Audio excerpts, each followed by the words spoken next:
Ya, partai-partai kita punya persoalan serius soal kaderisasi dan banyak hal lain gitu ya. Singkatnya partai kita masih sangat pragmatis. Dari segi ketatanegaraan, DPR inilah lembaga yang kemudian secara resmi merepresentasikan rakyat. Iya. Tapi faktanya DPR yang mengaku sebagai wakil rakyat itu ya tidak punya kuasa pada dirinya sendiri. Kuasa itu ada di partai gitu ya. Jadi bagaimana kemudian kita harus berteriak pada orang-orang yang nggak punya kuasa untuk melakukan sesuatu. Ada satu orang dengan sepak terjangnya gitu ya, seperti apa gitu ya, penyelamat gitu ya, yang kemudian bisa menyelesaikan segala soal pelik dalam sekejap gitu ya. Bagus kalau untuk kepentingan rakyat gitu ya. Tapi kemudian kalau untuk kepentingannya sendiri atau kepentingan kelompoknya itu buruk. Dan yang saya kira yang terjadi sekarang itu dia lakukan untuk kepentingan sendiri dan kepentingan kelompoknya.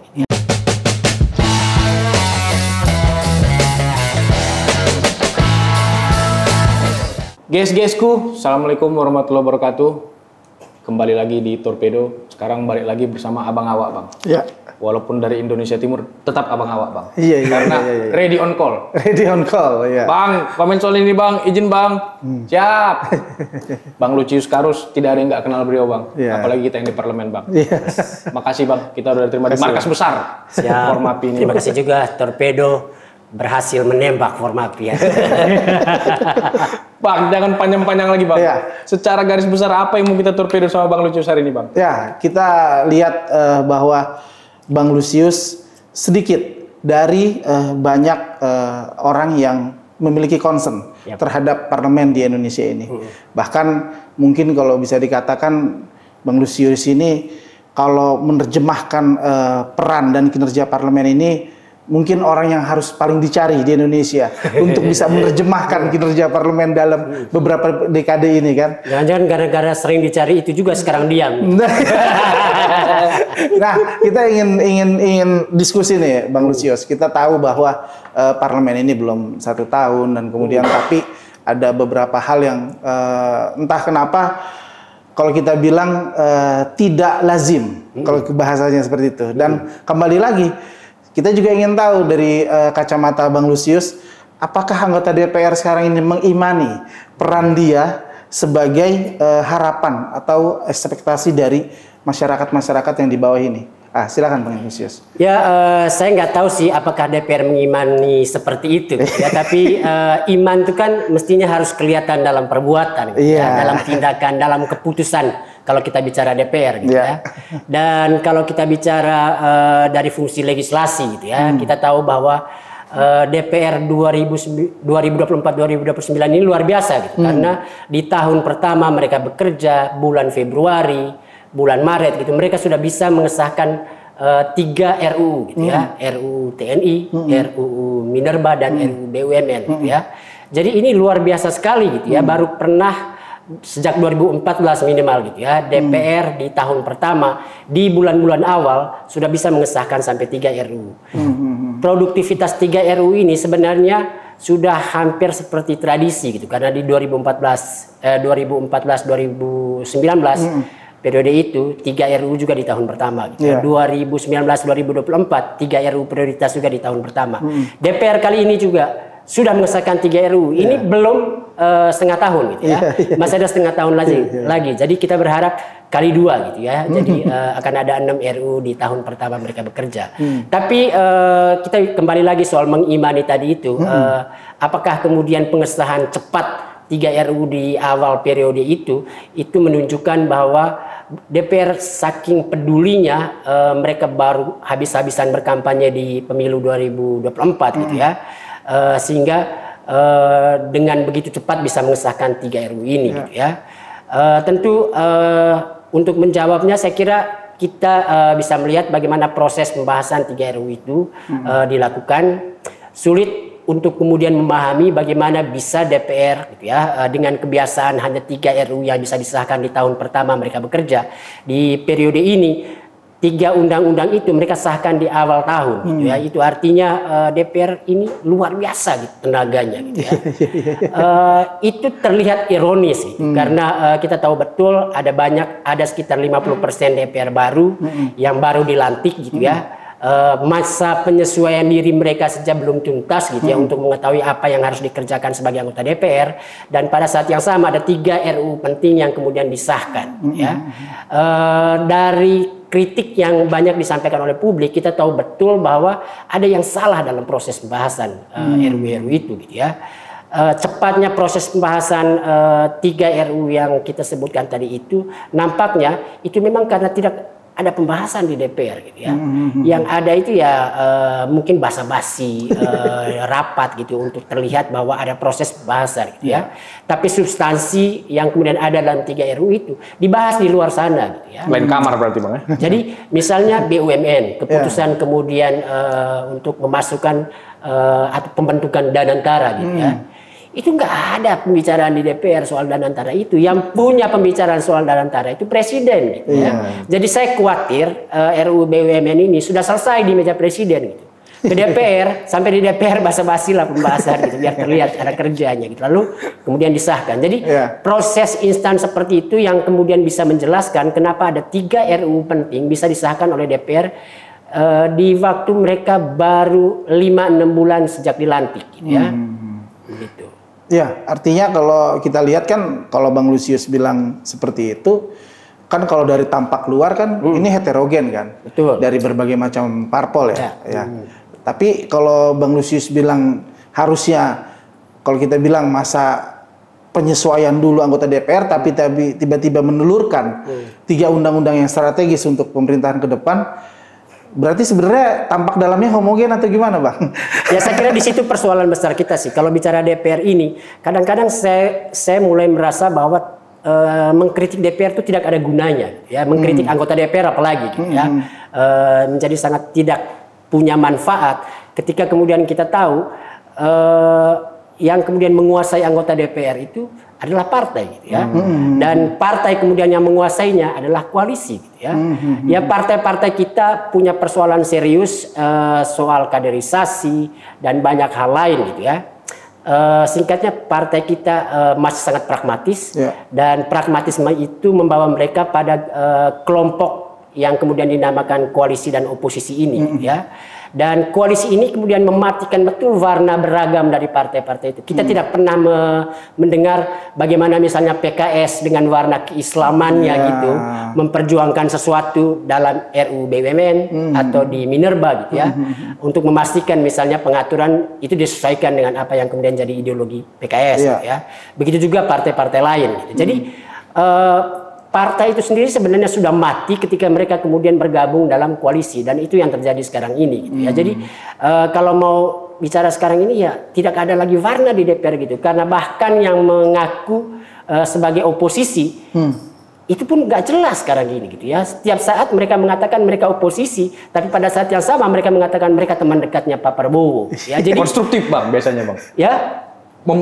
Oposisi yang konstruktif biasanya. Betul, atau oposisi yang konstruktif. Konstruksi apanya gitu ya. Kan konstruktif itu lu punya pikiran yang kemudian bisa apa gitu ya, bisa membaharui apa yang kemudian ingin diputuskan di DPR gitu ya. Lu punya pikirannya berbeda gitu ya. Yang ada sekarang ini cuma jualan konstruktif itu doang keluar gitu ya. Tapi kemudian dalam prakteknya mereka mengikuti saja apa yang kemudian sudah disuguhkan dalam draft-draft RUU atau keputusan yang ada di DPR. Jadi saya merasa sih warna itu sudah tidak ada lagi, dan persis di situ persoalan DPR kita saya kira. Ketika kita kemudian berharap banyak pada DPR kita, mereka sendiri berharap banyak pada partai. Sementara partainya sendiri berharap banyak pada koalisi. Jadi kita tidak tahu lagi kepada siapa sesungguhnya harapan itu kita sebagai masyarakat ini kita gantungkan. Dan harusnya dari segi ketatanegaraan, DPR inilah lembaga yang kemudian secara resmi merepresentasikan rakyat. Tapi faktanya DPR yang mengaku sebagai wakil rakyat itu ya tidak punya kuasa pada dirinya sendiri. Kuasa itu ada di partai gitu ya. Jadi bagaimana kemudian kita harus berteriak pada orang-orang yang nggak punya kuasa untuk melakukan sesuatu. Jadi saya kira di situ soalnya. Makanya kalau bicara soal perubahan pemilu, bicara soal pemilu nasional, pemilu lokal, buat saya sih sia-sia gitu ya. Ketika kemudian kita atau pesertanya nanti itu masih partai-partai sekarang gitu ya. Jadi bayangkan dengan apa konstruksi seperti tadi itu, DPR dikuasai partai, partai dikuasai koalisi gitu ya. Belum lagi koalisinya itu dikuasai oleh satu orang. itu presiden misalnya. Ya, karena koalisi ini hanya mungkin terbentuk karena mereka mendukung presiden dan wakil presiden yang sama gitu ya. Padahal kita tahu di partai politik hanya satu orang yang berkuasa. Jadi rapuh sebenarnya kalau kita bicara soal perwakilan atau representasi gitu ya DPR kita, ketika kemudian tidak ada yang bisa kita harapkan untuk betul-betul menyuarakan kepentingan rakyat itu ya. Partai politik punya satu orang penguasa, DPR untuk DPR sebagai lembaga juga punya penguasa sendiri gitu ya. Yang kemudian pada satu sisi dia adalah wakil dari partai gitu. Kemana tembakan abang ini, Pak? Di sisi yang lain dia adalah wakil dari koalisi. Jadi saya kira sih ya semuanya pada 1-2 orang saja sebenarnya negara ini diurus sekarang ini gitu ya. Jadi betapa tertipunya kita gitu ya dengan pesta demokrasi yang begitu heboh gitu ya. Terus sekarang ada keputusan MK yang seolah-olah penting gitu merubah pemilu nasional dipisahkan dengan pemilu lokal. Kenapa seolah-olah penting? Kalau MK merasa penting mau membereskan demokrasi kita, mulailah dari membereskan partainya gitu ya. Jadi percuma saja merubah di ujung-ujungnya sistem pemilu dan lain sebagainya. Kalau akar persoalan kita di partai politik itu tidak pernah dirubah. Coba bayangkan misalnya kalau pemilunya dirubah lokal dan nasional, sementaranya partai atau pesertanya itu saja. Tetap saja kemudian pada akhirnya kita dikuasai oleh 1-2 kepala itu saja yang menjadi pemilik partai itu. Menarik Bang tadi soal komposisi di Senayan. Dan bicara oposisi masih lekat di kepala kita soal PDIP Bang. Betul. Di zaman SBY 10 tahun Bang. Hari mereka garang. Torpedonya luar biasa. Luar biasa torpedonya Bang. Nah hari ini ada giat di Bali. Walaupun kata-kata Kongres belum keluar, BIMTEK, DPRD katanya. Tapi desas-desus kemungkinan akan ada sikap partai di situ. Apa yang abang harapkan dengan posisi PDIP 110 loh Bang anggotanya di Senayan? Sebenarnya itu menarik sekali gitu ya. BIMTEK itu bimbingan teknis yang harusnya jadi momentum partai memberikan amunisi ideologi partainya kepada anggota-anggotanya gitu ya. Jadi kita harapkan ya konsolidasi berupa BIMTEK ini kemudian akan menghadirkan wajah PDIP yang baru di parlemen gitu ya. Walaupun saya ragu, tetap saja kita bicara PDIP sebagai partai dengan 100 lebih kursi di DPR gitu, partai besar mestinya gitu ya. Juga kegarangannya di era 10 tahun Presiden SBY gitu ya.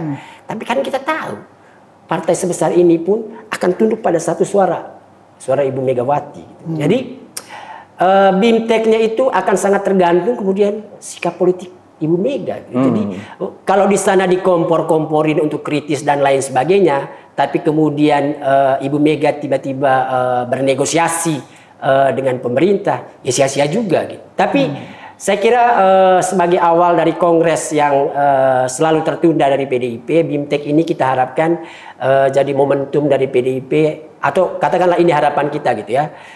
Semoga PDIP tetap atau bisa kembali seperti wajah yang pernah dia tunjukkan di era pemerintahan SBY gitu ya. Ketika kemudian ada harapan besar yang dititipkan oleh rakyat dan dia mampu memperjuangkan itu di Senayan. Ya karena gitu. 3 RUU yang tadi di awal ngegas di Senayan, ini kan bisa kita bilang agak menegasikan aspirasi dari masyarakat sipil yang kerap melemparkan kritik.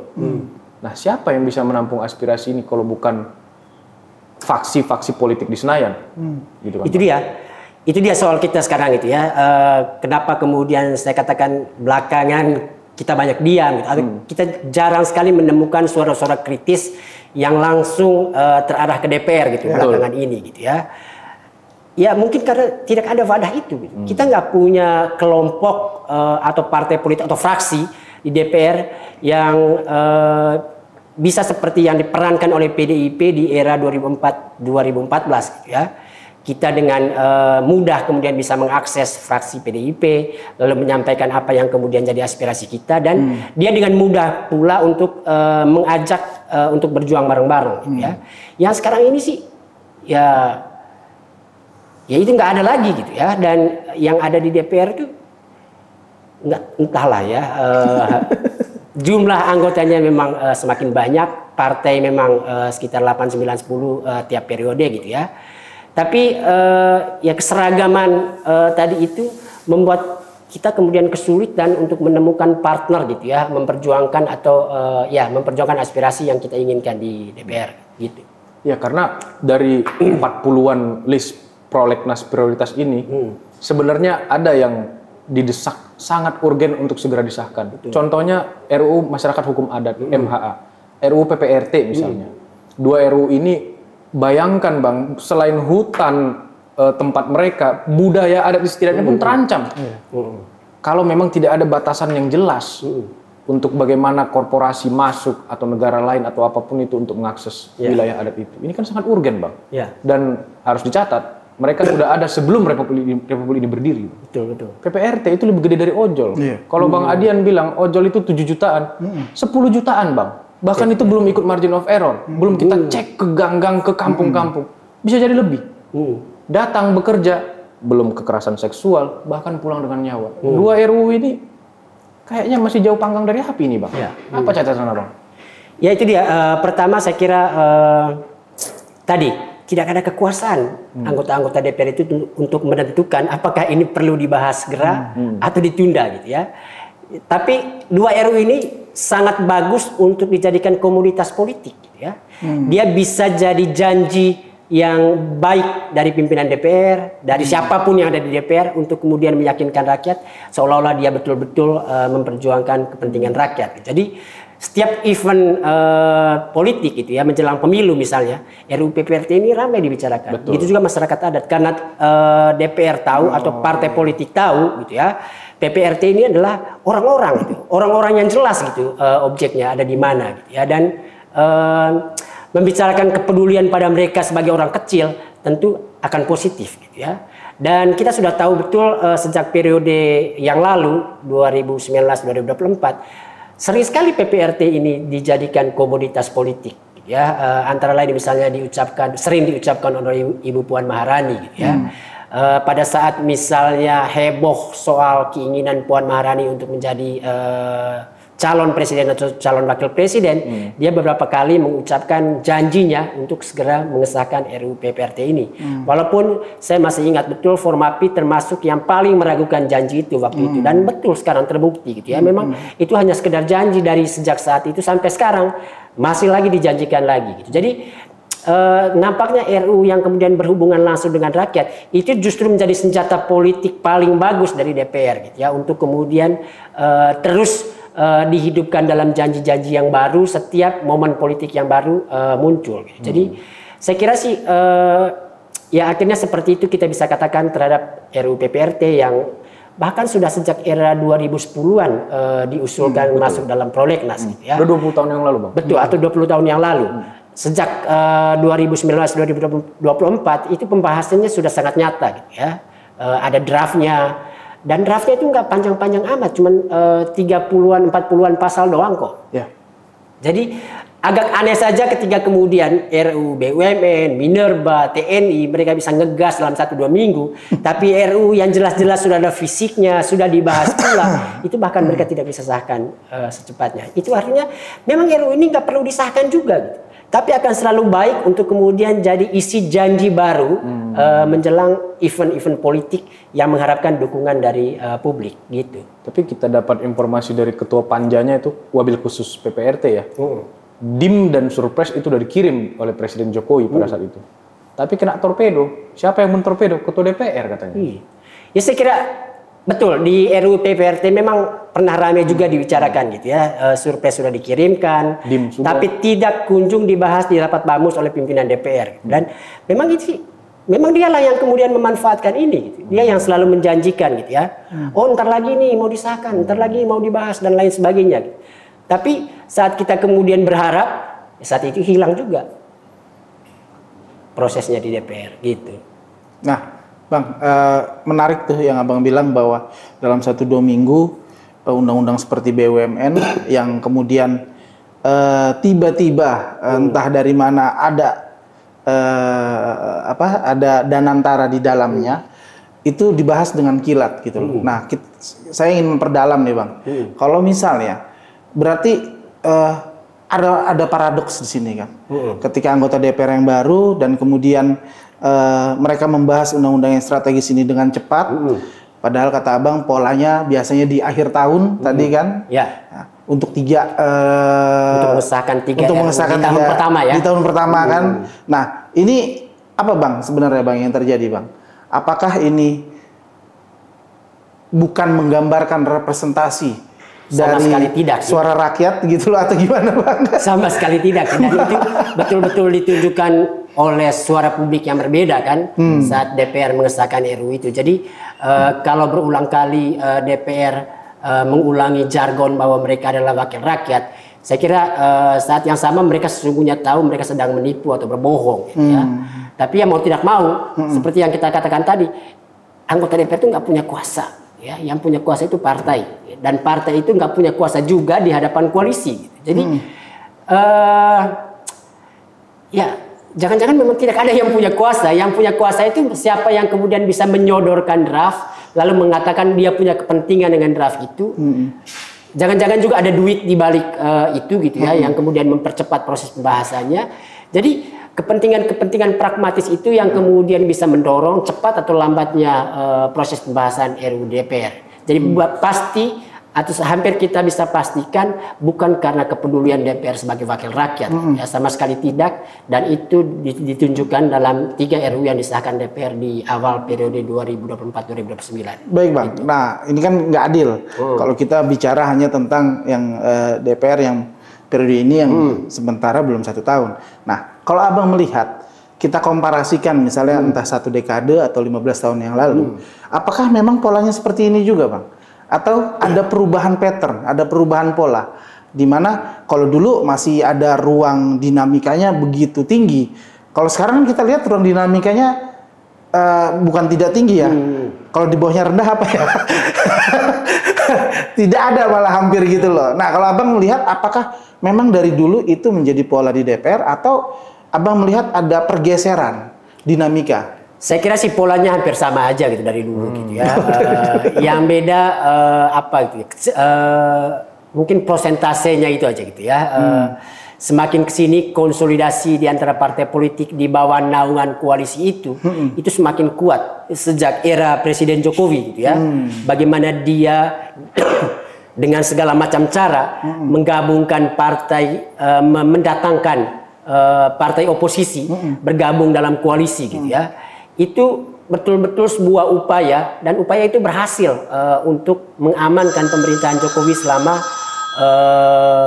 10 tahun gitu ya. Jadi saya kira kalau bicara soal pola DPR yang pragmatis, DPR yang kemudian dikelola oleh partai politik gitu ya, itu sih ciri khas DPR era reformasi gitu ya. Dan itu problem karena kita sejak awal menerima sistem multipartai gitu. Beda dengan Orde Baru yang hanya 3 partai politik gitu ya. Ketika kemudian ada begitu banyak partai politik di DPR, pada saat yang sama kita menganut sistem presidensial gitu ya. Ya kebutuhan untuk membangun konsolidasi di DPR demi mengamankan kepentingan presiden, program-program presiden itu selalu terjadi dari presiden yang satu ke presiden yang lain selama era reformasi ini. Cuman sejak era Jokowi saya kira ini semakin gila-gilaan ini proses konsolidasinya, proses penyeragamannya gitu ya. Jadi semuanya masih pakai wajah demokrasi gitu ya. Tapi yang terjadi sebenarnya lebih buruk apa yang dilakukan oleh Soeharto gitu ya, yang masih mengaku ada 3 partai politik, yang sekarang ada 8 partai politik, nambah doang, ya, tapi yang kemudian ada di DPR hanya oposisi koalisi, dan bahkan lebih parah lagi di era sekarang, gitu ya, katanya oposisi doang yang ada di DPR, jadi yang sungguh-sungguh oposisi hampir tidak ada lagi. Jadi kita bisa katakan hampir seluruh anggota DPR, 580 anggota DPR ini tunduk pada siapa yang kemudian mengendalikan koalisi. Jadi jangan berharap ada suara-suara berbeda. Mungkin kecuali setelah BIMTEK di Bali itu ada sesuatu yang berbeda disampaikan oleh PDIP di Bali itu. Ya kita nggak tahu. Kita berharap memang PDIP akan kembali ke kitohnya sebagai oposisi gitu. Tapi sejauh ini saya kira ya nggak ada yang berubah. PDIP katanya oposisi, lalu ada 7 partai lain yang benar-benar koalisi. Lalu menjadi seragam semuanya. Jadi menjadi sangat sederhana kemudian tata kelola bernegara kita, tapi pada saat yang sama demokrasi hanya dipakai sebagai jaket doang, sebagai baju doang. Ya. Suara satu orang lah yang kemudian menentukan segala sesuatu di negara ini. Gitu. Bang, terkait menarik itu nanti Bang. Semoga ya Bang, ya kita tunggu nih ada torpedo-torpedo apa dari Bali. Gitu. betul. Karena itu akan memberi warna Bang di sana. Ingat betul kita itu gimana di era SBY 10 tahun bos, berani lapar. Tapi di lain sisi Bang, ini kayaknya ada paradoks. Presiden Prabowo bolak-balik menggaungkan efisiensi. Perjalanan dinas dipangkas, anggaran dihemat. Apakah Abang ngeliat itu juga berdampak ke Senayan Bang? Saya kira sih sejak awal kan memang DPR seperti mengambil posisi walaupun tidak pernah diakui secara tegas gitu ya. Tapi kayaknya ada permintaan gitu supaya anggaran DPR tidak dipotong gitu ya. Bahkan mungkin diam-diam ada penambahan gitu. Jadi saya kira memang tidak ada dalam sejarahnya DPR di era reformasi ini mau dikurangin anggarannya. Yang ada setiap tahun pembahasan anggaran ada kenaikan gitu ya. Jadi katakanlah ini adalah salah satu yang mungkin juga disetujui oleh pemerintah gitu ya. Untuk tadi menyeragamkan DPR itu kan butuh amunisi. Mungkin termasuk kenaikan anggaran itu salah satu amunisi yang nyata-nyata. Mungkin itu doang yang untuk anggota kan. Yang lainnya kan untuk pimpinan partai. Yang jelas-jelas untuk anggota DPR-nya mungkin kenaikan anggaran reses, kenaikan anggaran sosialisasi 4 pilar itu nggak pernah kita cari tahu juga gitu. Jangan-jangan udah kemana-mana juga anggarannya. Padahal tidak semakin Pancasilais juga warga negara ini gitu ya. Iya. Artinya Bang, seharusnya dengan katakanlah ada kenaikan anggaran, harusnya lebih speak up untuk rakyat Bang ya, bukan malah diem ya. Jangan-jangan itu uang bukan untuk mendorong mereka speak up. Jangan itu justru uang supaya mereka kenyang lalu diem. Gitu. Soft, aman. Betul. Dan saya lebih percaya yang kedua itu sih, kasih aja anggaran banyak nih ke anggota DPR ya. Apa yang mereka minta, kalau mau anggaran reses dinaikin 100%, kasih aja. Tapi beres semua yang kemudian diinginkan oleh pemerintah. Jangan ada torpedo-torpedo nih, mulus jangan semua. Ada torpedo, mulus semua gitu. Itulah tadi benang merahnya ketiga RUU tadi, jangan-jangan Bang ya. Jadi anggaran itu juga politik anggaran kan sebenarnya gitu ya. Politik anggaran mestinya untuk kepentingan rakyat dan bukan untuk kepentingan DPR sendiri. Tapi yang kemudian dilakukan DPR, saya kira sejak era pandemi gitu ya. Anggaran-anggaran itu mulai kemudian difokuskan untuk mengamankan diri mereka dulu gitu ya. Baru berjuang untuk rakyat berikutnya. Itu pun kalau masih ada waktu. Gitu. Baik, terakhir Bang. Kan selalu ada dalil persatuan yang menjadi tempat berlindung para teman-teman yang berkoalisi ini. Jadi untuk memajukan negara kita harus bersatu, kita harus bersama-sama. Nah, bagaimana Bang Lusius tadi bilang ada penyeragaman di Senayan itu, tapi mereka berdalih bahwa penyeragaman ini untuk persatuan, untuk memajukan negara. Nah, kalau Bang Lusius melihat, saya nggak tahu, saya mau bilang jargon pemilu sudah selesai, saya mau bilang tapi gimmick. Kan akan datang lagi. Oh, akan datang lagi ya. Kalau saya mau bilang gimmick takutnya karena sensor ya kan. Nah, silahkan langsung Bang Lusius mengomentari. Ya saya kira DPR selalu punya alasan-alasan yang ya kopas dari waktu ke waktu lah ya. Misalnya mereka sebagai wakil rakyat. Bahkan saat dia jelas-jelas tidak sedang memperjuangkan aspirasi rakyat, dia masih bisa percaya diri mengatakan dia wakil rakyat. Jadi sama juga dengan itu tadi ya. Mau kita yakinkan dia bahwa sesungguhnya penyeragaman ala koalisi itu tidak bagus untuk kemudian menghasilkan sistem berimbang yang diinginkan oleh sistem presidensial itu.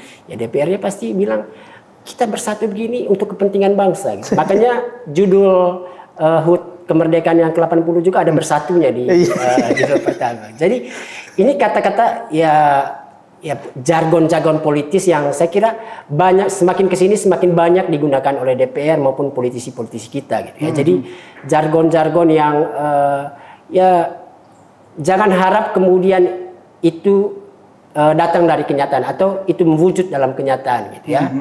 Dan saya kira memang tugas politisi ya mungkin seperti itu. Cuman tetap lagi kembali lagi DPR ini didesain dari awal untuk memastikan rakyat 200-an juta di Indonesia ini itu kemudian merasa terlibat dalam semua proses pengambilan keputusan terkait bangsa ini gitu ya. kan mereka ini cuma wakil gitu. Mereka nggak punya kuasa pada dirinya sendiri gitu ya. Kuasa itu dimiliki oleh rakyat gitu.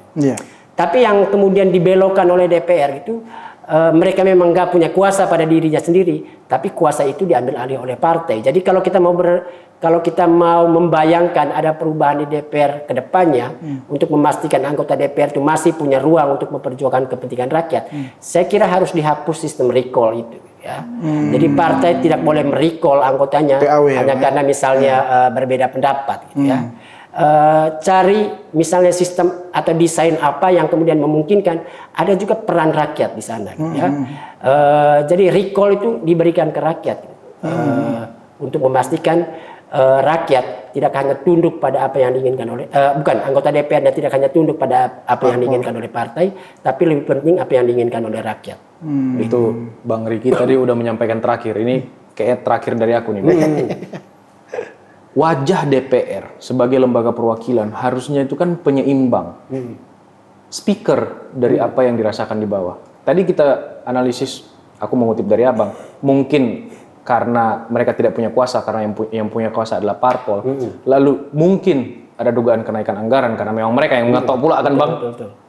Mungkin nggak Bang ya, ada sosok juga yang dalam tanda petik, ini kalau ini nanti aku ditelepon sama kawan ini, aku nanti di MKD kan atau ditegur atau dipanggil ke lantai berapa gitu. Karena ada banyak isu belakangan ini Bang. Bayangkan 19%. Trump bilang, we get full access into Indonesia. Dan masih banyak lagi transfer data ke AS yang sangat diresahkan oleh masyarakat di bawah.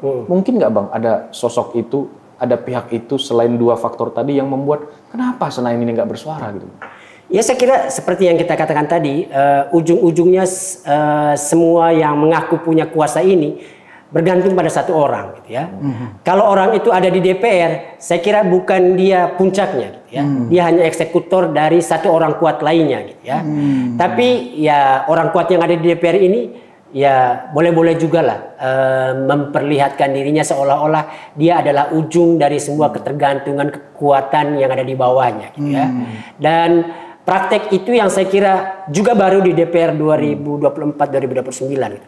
Ada satu orang gitu ya, sosok berpengaruh yang kemudian secara instan bisa menyelesaikan banyak persoalan pelik gitu ya. Yang bisa dibahas oleh komisi berbulan-bulan, dia bisa omong sekali langsung beres gitu. Itu belum pernah saya kira kita temukan di DPR periode sebelumnya. Bahkan di DPR ketika era Puan di 2019-2024, Puan dengan segala macam kemewahannya sebagai anak dari ketua umum partai dengan kursi terbanyak, itu tidak pernah kemudian menunjukkan dirinya bisa mengatur segala-galanya di DPR gitu ya. Tapi di periode ini konon atau bukan konon lah ya, kita sering melihat bahwa ada satu orang dengan sepak terjangnya gitu ya, seperti penyelamat gitu ya, yang kemudian bisa menyelesaikan segala soal pelik dalam sekejap gitu ya. Bagus kalau untuk kepentingan rakyat gitu ya, tapi kemudian kalau untuk kepentingannya sendiri atau kepentingan kelompoknya itu buruk. Dan yang saya kira yang terjadi sekarang itu dia lakukan untuk kepentingan sendiri dan kepentingan kelompoknya gitu ya. Dan saya kira itu merusak juga bangunan tata kelola yang sudah dengan setengah mati disusun dalam tata tertib DPR, dalam undang-undang MD3, semuanya jadi nggak ada artinya. Masa orang kritik atau memberikan aspirasi ke Komisi 3, dia yang nanggapin. Orang kasih kritik atau masukan ke balik DPR, dia yang nanggapin gitu ya. Bagus saja gitu dia sebagai speaker gitu ya, tapi lalu kita mulai melihat dia nggak punya spesifikasi, itu berbahaya gitu kalau dia semua yang mengurusi. Ini merusak demokrasi nggak sih Bang? Merusak sekali kalau kemudian lembaga DPR semuanya seolah-olah bekerja, tapi akhirnya yang menentukan akhirnya dia semua gitu ya. Lalu kita ditipu dong oleh huru-hara pekerjaan mereka, apalagi dengan anggaran yang sangat besar gitu ya. Dan kembali lagi orang ini pasti tidak senang bekerja untuk kepentingan rakyat banyak gitu ya. Dengan kemudian gerak lincahnya, dengan kemudian tindakannya seolah-olah sebagai juru selamat gitu ya. Itu dia sedang lakukan untuk dirinya dan untuk kelompoknya. Itu yang berbahaya saya kira. Jadi kita nggak pernah tahu atau berharap saja KPK juga apa gitu ya, mampu meneropong gitu ya. Karena ya KPK sekarang juga semakin lemah gitu ya. Jangan-jangan karena orang kuat itu juga gitu. Tapi saya khawatirnya gitu ada begitu banyak anggaran negara yang kemudian bisa disalahgunakan hanya karena bergantung pada satu orang kuat itu. Dia sesuka hati aja menentukan banyak hal di bangsa ini. Jadi pasti ide orang kuat itu bukan ide dari sistem pemerintahan demokratis. Gitu. Jadi saya berharap sih anggota DPR mulai sadar gitu ya. Mereka adalah orang-orang hebat yang dipilih oleh pemilih di daerah pemilihan masing-masing dengan harapan dia punya kuasa untuk kemudian memperjuangkan orang-orang di daerah pemilihannya. Gitu. Dia tidak perlu tunduk pada siapapun untuk memperjuangkan rakyatnya. Bahkan dia rela dipecat oleh partainya gitu ya. Apalagi tunduk pada satu orang ini. Gitu.